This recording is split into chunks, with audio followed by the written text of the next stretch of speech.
All right, well, I'd like to thank everybody for coming to our second lecture series, and today we have Jeff Hall. And I'm just going to give you, again, like we did last time, the fast facts.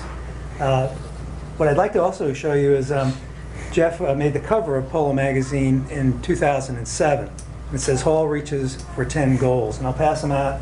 You know, you kind of just look at that, and it kind of tells a little bit of his approach to trying to get to that top level of 10 goals. I'd like to go through some of these fast facts. From the age of 5, Jeff Hall knew he wanted to be a polo player. By the age of 12, he became a professional polo player.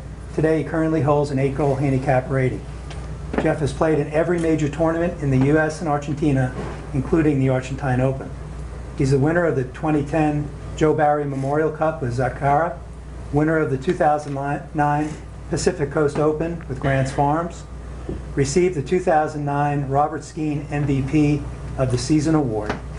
He's a 7-time winner of the USPA Silver Cup, which is 20 goals, winner of the East Coast Open, the Texas Open, Iwasaka Cup, multi-time winner of the Joe Barry Memorial, winner of the C.B. Whitney Cup, the Bronze Cup in Spain, and the America's Cup, just to name a few.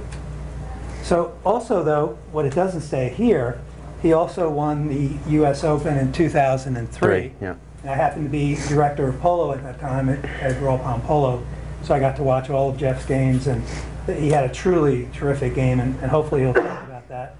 But also I'd like Jeff later to talk about his 2006 Open team, which somehow made it to the finals. And that, to me, was the most amazing team.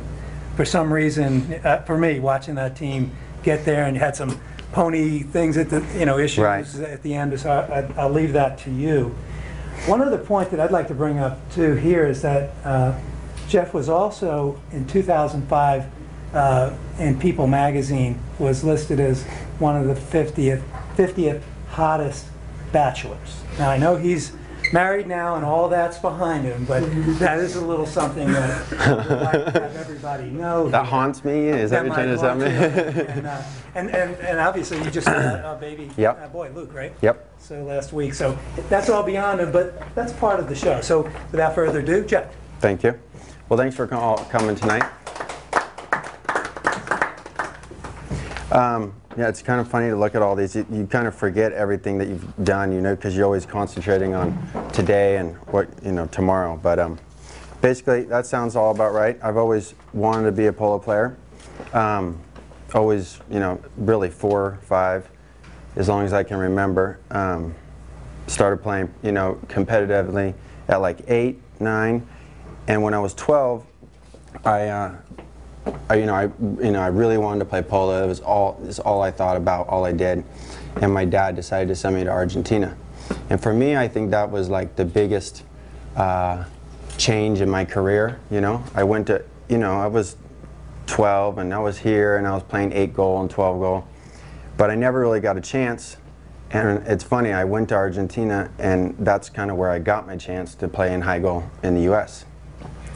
I went there with the cassettes, and actually Christian Laprida saw me playing down there, and at first they're like, "Who is this kid?" And they're like, "He's got to be an Argentine." They're like, "No, he's American." And they couldn't really believe that an American kid could play with the Argentines. So, anyways, I got my shot to come play in New York, and at 12, and a lot of people thought that was way too young, kind of, They didn't agree with it. I think my dad kind of got some flack for it, but that's what I wanted to do, and I was set on it.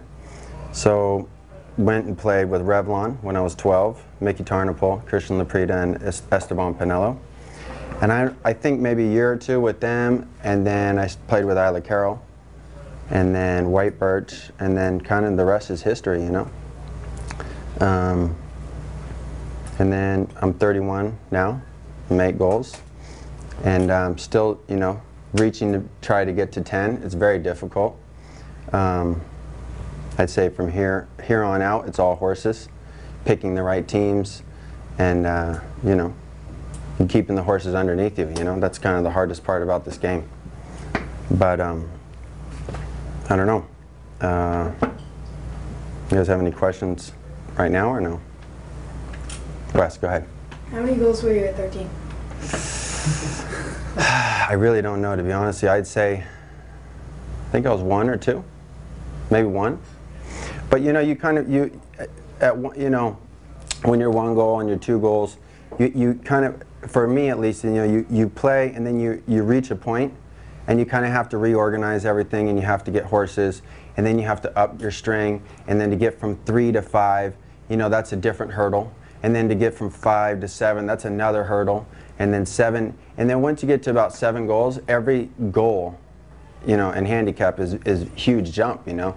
You know, going from 7 to 8 is like going from, you know, 5 to 7, or, and then from 8 to 9 is huge. I mean, I haven't done it yet, and I feel like I have some of the best horses to play, you know, so, you know, but I think I was 1 goal. So, anybody else? Gotcha. What was your favorite horse?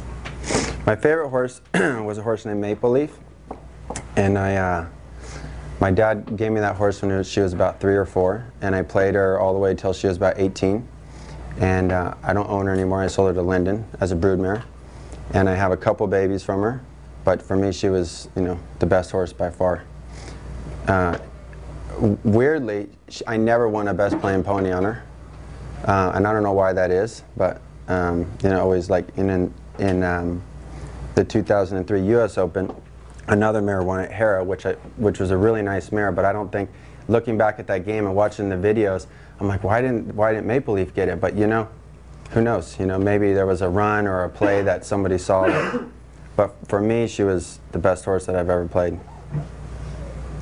When you were like in your, you know, late teens, early 20s, were you still going down to Argentina every year? What was your sort of progression down there? And it says you made it to the finals of the Camera. Yeah. You know, and how did you kind of get organized down there? You know, I've been down there twice. What was sort of the progression? Were you with one guy who set you up with everything, or how did you? You know, I went when I was 12. My father sent me with the cassettes, and they, you know, at 12 years old, they, you know, someone's got to kind of watch out over you, and you can't really do much.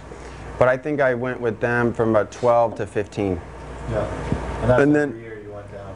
You know, and I did. I pretty much went every year, and then a couple years I didn't go. I didn't go this year just because my wife was pregnant. Yeah. But I would say, you know, it's a huge help. You know, the best players in the world are Argentine, so if you want to compete at that level and be the best, you need to go play with them, you know. And that was, you know, my father's philosophy from the beginning, you know. Son, if you want to be a professional polo player, okay, I back you 100%, but here's the things that you have to do. And that's why I say I think it was a big changing point for me, you know. Like, I went to go play, and I remember coming back to the desert and my friends, and, you know, just the difference, you know, not to sound like arrogant, but like, you know, the difference after I went to Argentina and came back and played, just the speed level was huge, you know.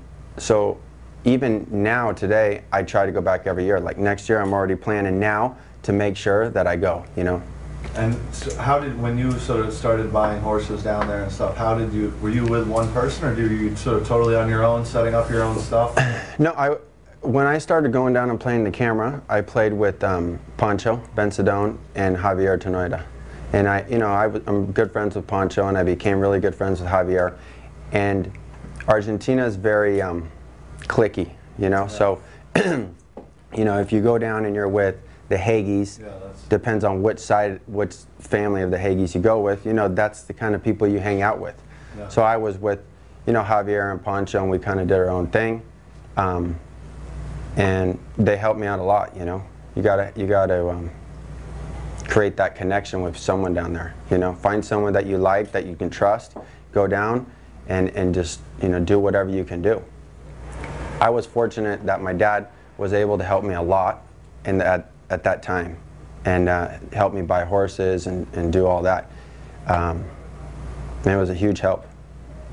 I don't have any horses down there anymore, but you know, for probably 5 years, I had, you know, 15, 16 horses down there.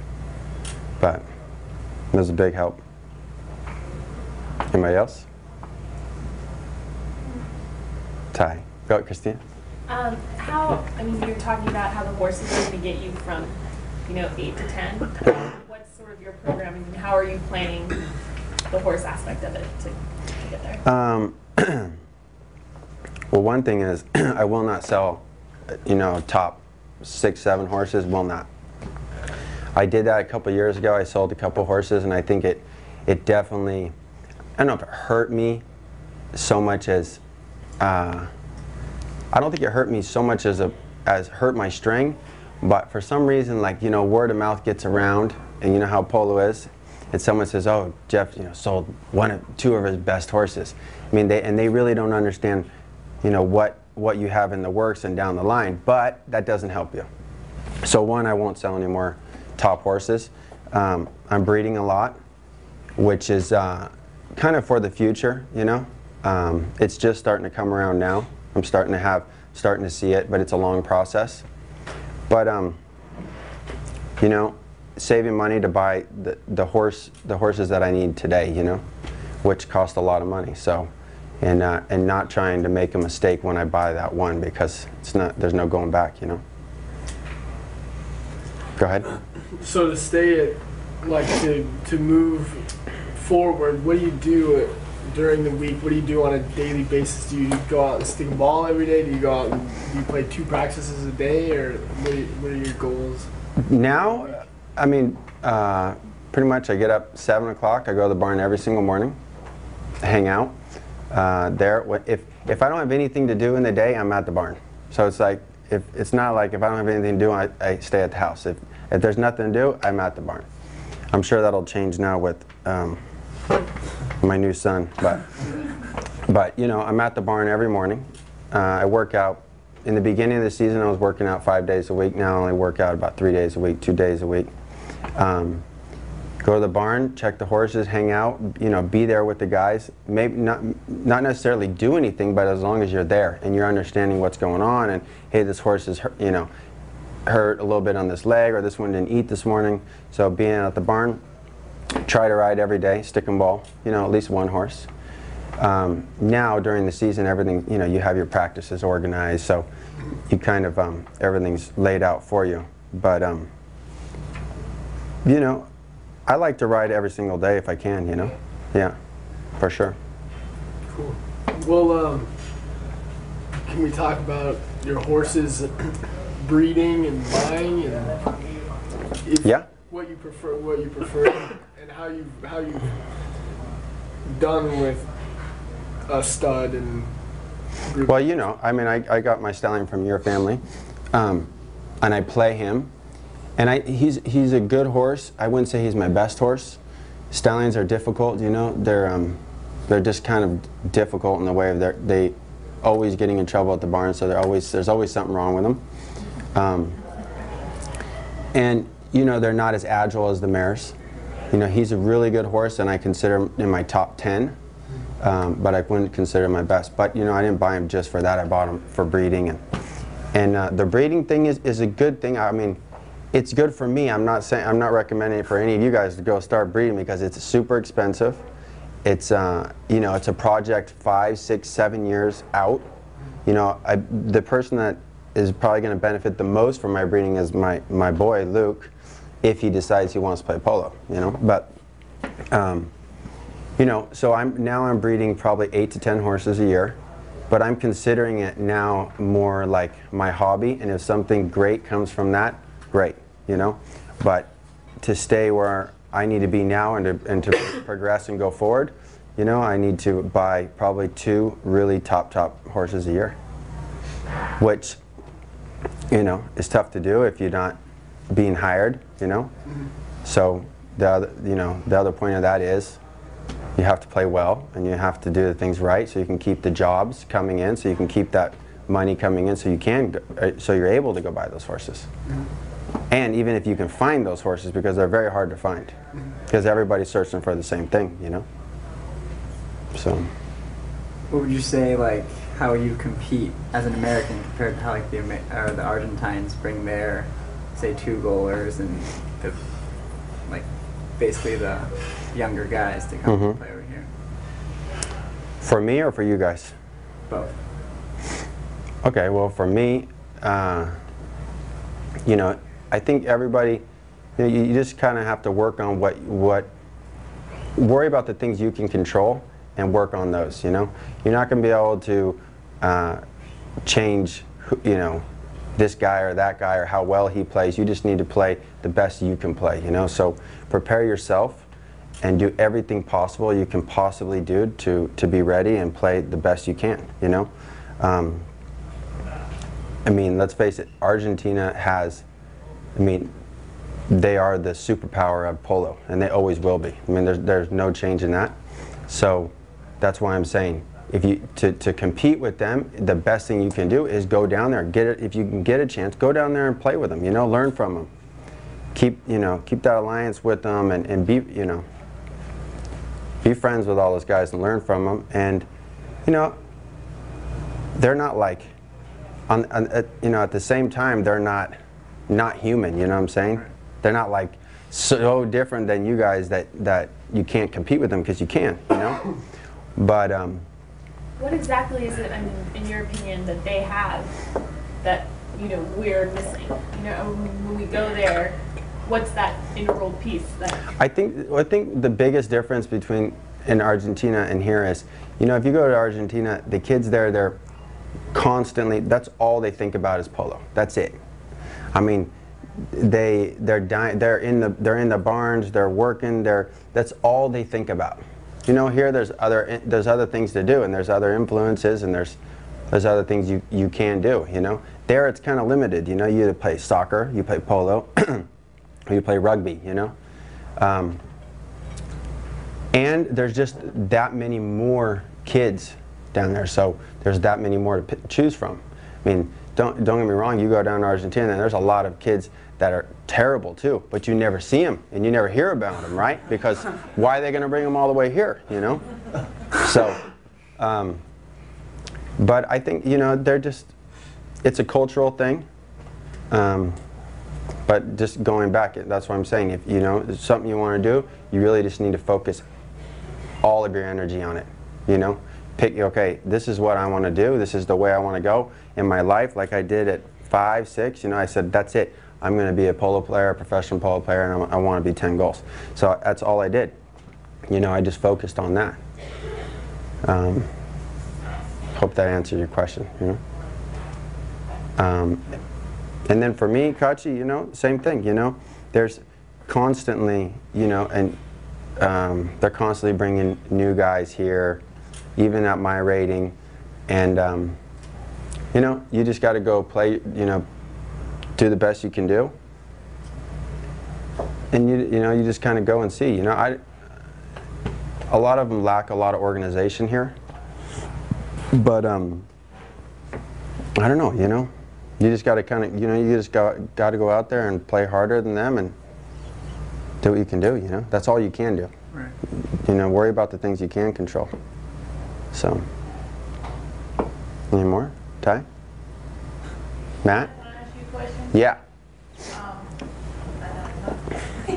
I'm way past my prime, but for these guys, what do you do? Do you promote yourself when you're at their level and you're on your way up? How do you promote yourself? How do you get yourself in there ahead of the other 4-goaler or 2-goaler or whatever it is? Or do you just be the best you can and they come find you? How do you get the edge over the other guys? For sure. I mean, if you're really good, they're going to come find you. That's just how it is. That's how it is in every sport. If you're like some superstar kid, they're going to come find you. So, but not everybody can be that superstar kid. So you're going to have to go promote yourself. That's a good point. You know, you're going to have to go around all the barns, you know, kind of be in their face a little bit and let them know, because a lot of the times people, they don't know who's out there. You know what I'm saying? So it's a good point. You know, if you got nothing to do, and you know, say you got nothing to do, I'm sure all of you guys have stuff to do, but you know, offer your time to go to the barn. You know, they like that. You know, hey, can I come? Can I work a little bit? Hey, maybe I can go work a little bit. Maybe you can let me stick and ball a horse. They love that kind of stuff. All these big barns, and they have horses you can go ride. You know, and horses, and there's plenty of stuff to do in those barns. So, I know it kind of sounds like I'm gonna, you know,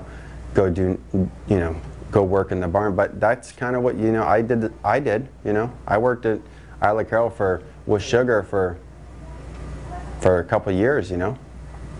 And got it, kind of the whipping boy, you know. It's just part of it, you know. You have to go through it. So. Can I ask another question? Yeah. You talk about your dad a lot, and he's obviously been a huge influence on your success in your career. Uh-huh. For obvious reasons, I think we all know that he supported you Yep. and guided you. Who else can you say? Is there one other person or a group of people that got you to where you are today, and why? I definitely have to say my dad by far, you know.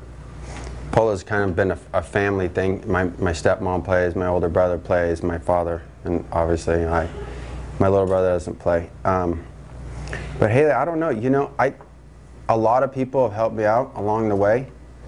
None that kind of like jump out to me, you know, that I can say that person really gave me my break.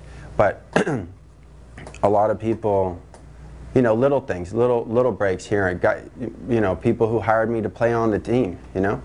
Those, you have to consider those as breaks, you know. You know, well, Christian Laprida, he's the first guy that brought me here, you know. Mickey Tarnapel for taking care of me, you know. Those guys in the beginning. John Goodman's helped me a lot. Played with him for a long time. Even today, even the guys that still hire you, you know, you have to, you know, they're giving you an opportunity to play, and you have to be grateful for it, and you have to do your best, you know. Do you have a hero?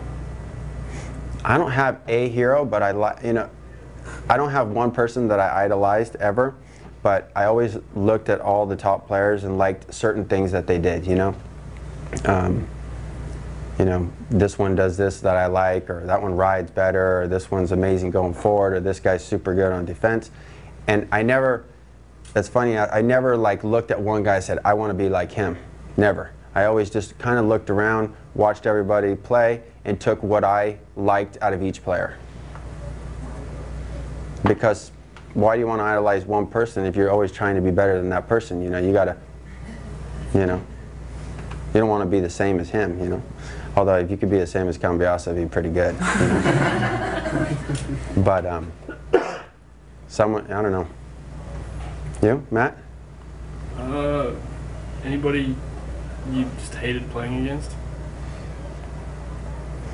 Hated playing Just against. tough to play against? They're all tough now, you know. Everybody today with polo today, you know, there's a lot of competition. There's a, you know, it's gotten a lot more professional. I'd say probably 10, 15 years ago, you know, there was the teams that had the funding and they had the horses and they were pretty dominant, you know. But now today, you know, pretty much every team's got unlimited amount of funds, so that's why it's harder and harder to find horses. So every team you go up and you play, they're all tough, you know. There's no real blowouts anymore, you know. So, you know, I didn't like playing against my best friends, you know, because it's kind of like, I don't know. And you know, that happens. You have all your friends that you know, you hang out with in polo. It's a small world. But you got to, you know, when you get on the field, you just have to forget about it and go play them hard, you know. But there's no real, I think when I was younger, maybe Eduardo Hagi was kind of one of those guys that said, okay, you know, don't hit me like that again or I'll put you down. He's probably the only one that would probably really do it. You know? But other than that, no. Sorry, I'm not No, go ahead. For up-and-coming players, is any polo you play good for you, or should you focus yourself on getting in higher goal polo? If you want to be a high goal player, should you try to streamline yourself to high goal polo, or any polo is good? The better the polo you can play, the better off you're going to be.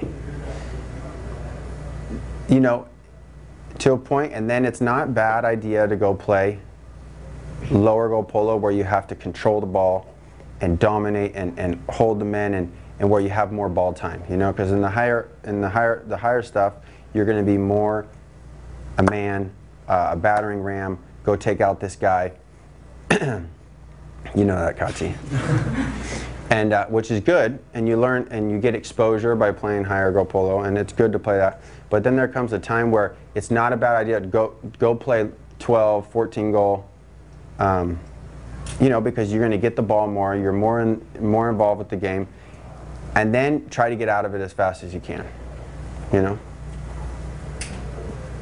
It's not a bad thing. It's not a bad thing, no. But to stay there and stay there and stay there, You get stuck. you're going to get stuck, and then there's going to come a point where you're going to get thrown in 20 or 26 or 22 or whatever, and the speed is going to be so different that you're going to be completely lost, you know. So the better the polo you can play, the better off you're going to be, for sure. Can you speak to a little bit, like, because even with some players like yourself who were on a fairly fast rise, I know Adam Snow was like this, got to 8 goals, kind of drop back to 7, and you reach those, you know, plateaus or challenges. What do you do mentally, physically? What do you got to do to, because it's easy to go down, Yeah. to refocus and go up. What did you do? Because everybody's going to face that. At first you get angry, and then, you know, you just kind of, then you realize, okay, what did I, if you're talking about going down, and then you figure out why you went down. Now there can be a million different things why you went down. It could be horses, it could be just you're not playing that good, it could be you're playing on terrible teams, it could be a bunch of things. So you have to kind of look at that and figure out in your own mind, for, you know, everyone's different, what you need to change, and then, you know, you need to be mentally strong. Do whatever you need to do. Read some books or whatever, you know. Sports psychiatry, whatever. I didn't do that. I did read 1 or 2 books that I think actually did help. And then you just got to keep going forward, you know, I think. Do you know anything on the mental side of the game? That was going to be my question, but or do you just play? You know, or you know, what's on the mental side, what do you mean? I mean more the mental side in terms of preparing for games, or, you know, in between tournaments, before tournaments, after you lose. You know, I don't know. Do you have any? I don't really. I think you know, a lot of polo. I think polo's pretty much won before you almost get on the field. It is, and then it isn't. You know, obviously you still got to play the game, but if you're prepared and your horses are prepared and you're physically ready and you're, you know, you stick and ball, and you know, and you have all that confidence, you're going to do well. You know, you're going to do really good. You may lose because you're going to lose, but you have to remember it's a team sport too. So you could be playing amazing and your other 3 guys not play that well. Well, you're not going to win. So it's important to be organized, have your other teammates just as organized as you and focused like you are, and that their horses are just as, you know, in shape as yours. And so it's a real, you know, when you get to that point where you start captaining a team, you have to worry about all those things. You don't only have to just worry about yourself, and then you have to worry about everybody else, you know.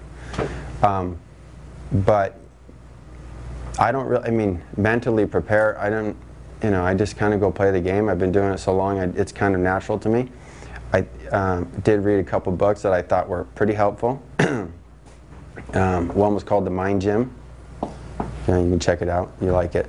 But, you know, I get really angry when I lose. I don't like freak out or anything, but I don't like it.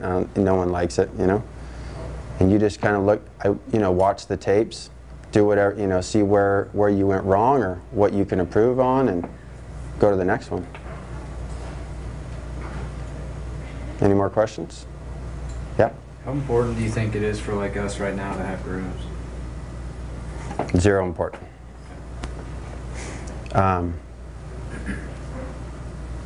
You know, you have to understand your horses. You have to learn. I mean, if you can do everything, can you tack up? Can you? I mean, if you can do everything, yeah. If you need help and you can afford it, you know, okay. But really, you know, if you can afford a groom, maybe if you can save that money and put it away so you can buy another horse, that's even better. Because every cent that you make, if you're serious about doing it, it needs to go into horses. Everything I make goes into horses. I mean, I always say I'm horse rich and super cash poor because I sink everything into my horses. Everything. And then you have to do the same, you know? Any more? Do you ever get nervous Do I get nervous before the games? Not really, huh? I mean, maybe maybe the U.S. Open Finals or something like that. You get a little bit, but not really. I mean, in the beginning when I was younger, quite a bit, but not like really nervous, not throwing up or anything like that. No. What about when you threw up the morning of the PCO? Yeah, but that was scrambled eggs. That wasn't nerves. But not really. I mean, I get like anxious and I want to play, you know, but not nervous, you know. Do you ever recommend that they not take lessons from higher goal players, but, you know, like tennis, I take lessons from really good tennis players, and it improves my game. They give me a little tip. But do you think they ever should get a hold of you and? For sure, you know, if you can do it, it's great. It's tough. I mean, right now it's a tough time. All the pros are working, you know, doing their own thing, and they, you know, time's limited, and if they could help you, they will. But everyone's pretty busy. I mean, that's why I'm saying if you can go and get yourself involved in an organization, you're going to be much better off. Helping out, doing whatever, because you know then you kind of become part of the team and the organization, and then hey, you know, on a Monday, maybe they'll give you a horse to go stick and ball, and then you don't need to go ask for that lesson. You know, he's out there, so you can just go stick and ball with him. Plus, players will start, you know, kind of take you along, and so. But it'll be tough to go and say, hey, can I take a lesson? Honestly, that would be tough. Is fitness and diet and all those training and all that stuff equally important in polo like any other sport? It is now. You know, I started working out pretty hard like probably 5 years ago, 4 or 5 years ago. And if you notice now, everybody works out. Even Adolfo works out. I mean, Facundo, the best players in the world, everyone's working out. And you know, it helps. And it helps, yeah. It has to help. Especially if they're doing it, you're not. Well, exactly. A while, you know, 10 years ago, no one really worked out. But like I said, the sport is evolved and it's progressing, and you know, so players are getting better. They're getting stronger. The horses are getting better. So, you know, you kind of have to do what everybody's doing to stay on top of your game, for sure. You said earlier, polo, it's a small world. We all know polo is a small world.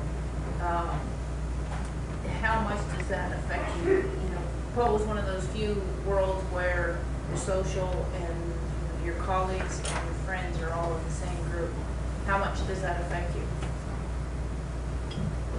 Well, you can let it affect you a lot, or you can minimize it. I mean,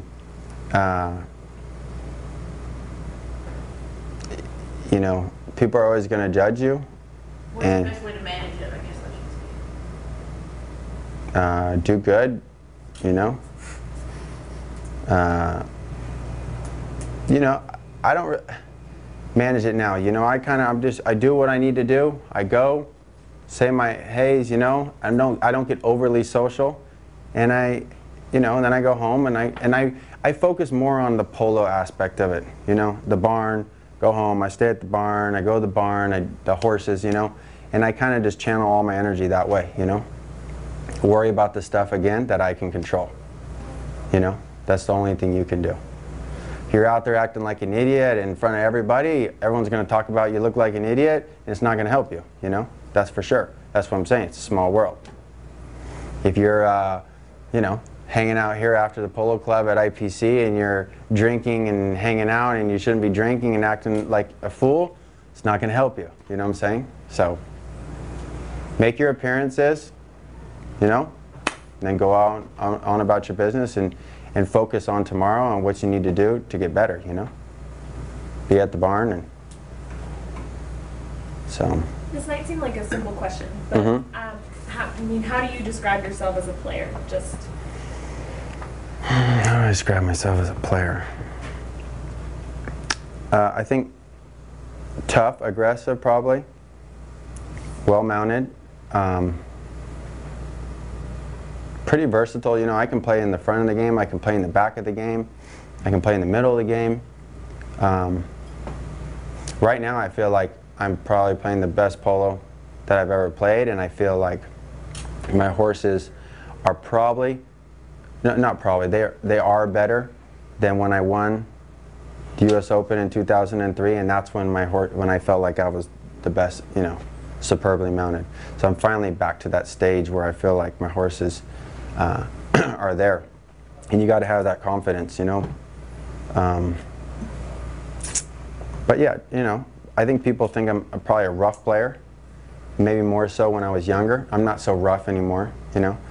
You learn that, you know, being rough with the horses just hurts the horses, and then you got to replace the horse, and then that's more money you have to spend, and so you kind of you start to play smarter, you know.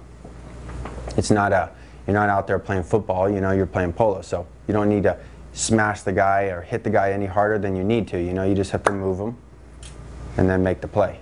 So, but everything takes time, you know. When you're younger, you know, you want to go out there and you just want to smash people, and you want to do. You probably want to overplay everything, you know? So experience definitely helps. It has with me for sure. Any more questions? Can you talk a little bit about the marketing? I mean, that's sort of new to polo, all the posters and all the events, and magazine. I mean, is it sponsorships or? Is it embarrassing? You know, it is kind of new. It started out to trying to help the club, and you know, it's kind of weird to like see your those posters, you know. It's kind of weird. I don't like to do them. I really do not like to do them, but I feel like it's kind of a good thing. But then you're always worried about like what's the picture gonna look like, you know. But I guess at the end of the day, if it's helping polo, it's not hurting you, you know. I don't see how it can hurt you. It's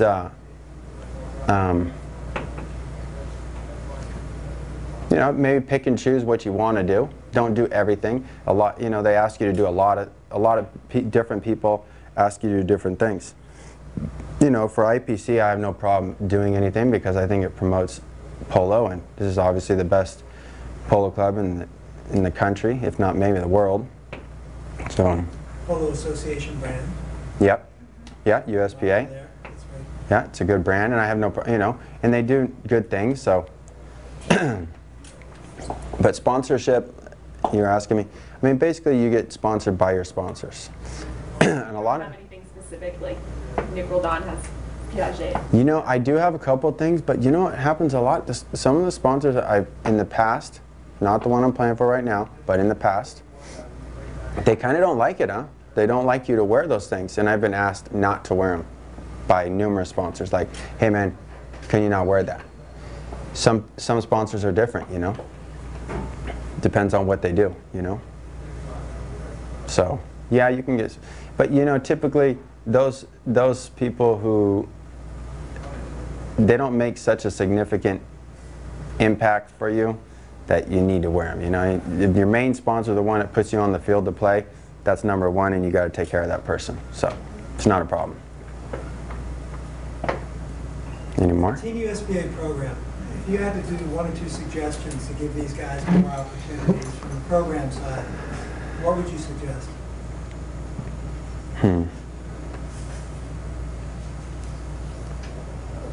I don't know. Or are we doing what we got to be doing? I think you guys are doing a good job, you know. You know, I think at the end of the day, it's really not going to be what the USPA or Team USPA can do for you. It's what you can do for yourself, and where maybe what Team USPA can help you along the lines. But at the end of the day, it's going to come down to you. You know, you're going to have to do it. If you're just going to think that Team USPA is going to turn you into a polo player, it's not going to happen. You're going to have to do it. You're going to have to get out there, and you're going to have to, you know, do whatever you can do to get yourself there, you know. I mean, I think that Team USPA and the USPA is helping out a lot. I mean, don't you agree? Yeah. I mean, I think your key point is exactly right. It's going to be up to them. It is. It really is. Program their future. And It's a vehicle to help you get somewhere, but it's not going to pick you up and take you all the way there. It's just not. You know? I mean, I think they're already giving you guys a great opportunity coming here. You wouldn't meet a lot of the people that you've gotten to meet without this. You haven't got, you know, 2 years ago, no one knew anything. Now everybody knows about the Team USPA, and they know about all you guys. And trust me, when we go down and we make teams, I've been on the website 5 times to look at players, you know, and I go through your names. And then, trust me, I do call around and I ask people, hey, how does this guy play, or how'd that guy play in Aiken? And I call my friends and other players, and we all talk, you know. And so just because you're out there in Wyoming, or you're in Aiken, or doesn't mean that you're not being watched by the, you know, nationwide, because you are, you know. Every time you get out there and play, you're under the microscope. So that's what I'm saying. You have to just concentrate and really and focus on what you can control and do the best you can do. And that's all you can really hope for, you know?